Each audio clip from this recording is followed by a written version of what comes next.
खुलुमबाय, आं उदांस्रि मोसाहारि बड'लेण्ड बुब्लिनि जानानै बयखौबो बरायना लाबाय।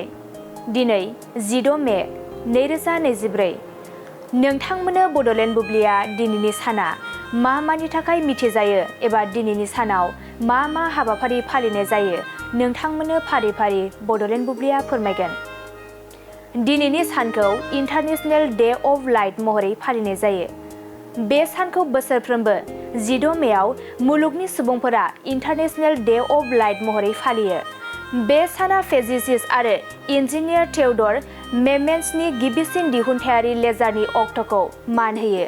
लोगोसे 2015 मायथाइयाव जुथाइ हादोरा सोरां बिगियान आरो सोरां बिथा बिरोंदामिन बाहायनायफोरनि बादै सांग्रांथि लाबोनो थाखाय हादोर गेजेरारि सोरां सानखौ फालियो।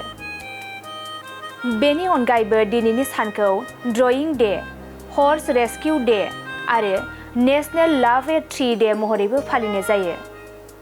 नोंथांमोननो बड'लेण्ड बुब्लिया दिनैनि सानाव मा मा हाबाफारिजों मिथिजायो आरो मा मा हाबाफारिखौ फालिनाय जायो फोरमायबाय। गोजोन्थों। गोजोनथाव खौरां, नोंथांमोननि थाखाय मोनसे गोजोनथाव खौरां लानानै फैदों। उदालगुरि जिल्लानि सिङाव थानाय डिमाकुसि नोगोराव नोंथांमोननि थाखाय अरदाब दा बड' किटचेन मुंनि गंसे गोदान हटेला गोजोनथाव खौरां लानानै फैदों। नोंथांमोना बे अरदाब दा बड' किटचेन हटेलाव साहा, कफि, आइसक्रिम, फास्ट फुड, आखाइजों बानायनाय ग्रिन टि, न'आव बानायनाय आसार, गाइखेरनि एन्थाब आरो ओंखामजों जेरै अमा, दाउ, बोरमा, साम', खुसिया, अमा गोरान, नाफाम बायदिसिना बर'नि ओंख्रिखौ बे अरदाब दा बड' किटचेन हटेलाव जानो हागोन।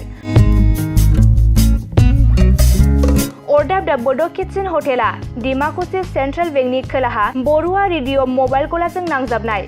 सोरबाफोर अरदाब दा बड' किटचेन हटेलाव बायदिसिना जामुं आदार जानो थाखाय सिगांग्रो अर्डार हरनोब्ला नैबे 8135967290 जामबुं नाम्बाराव कल खालामनानै बुकिं खालामहरनो हागोन।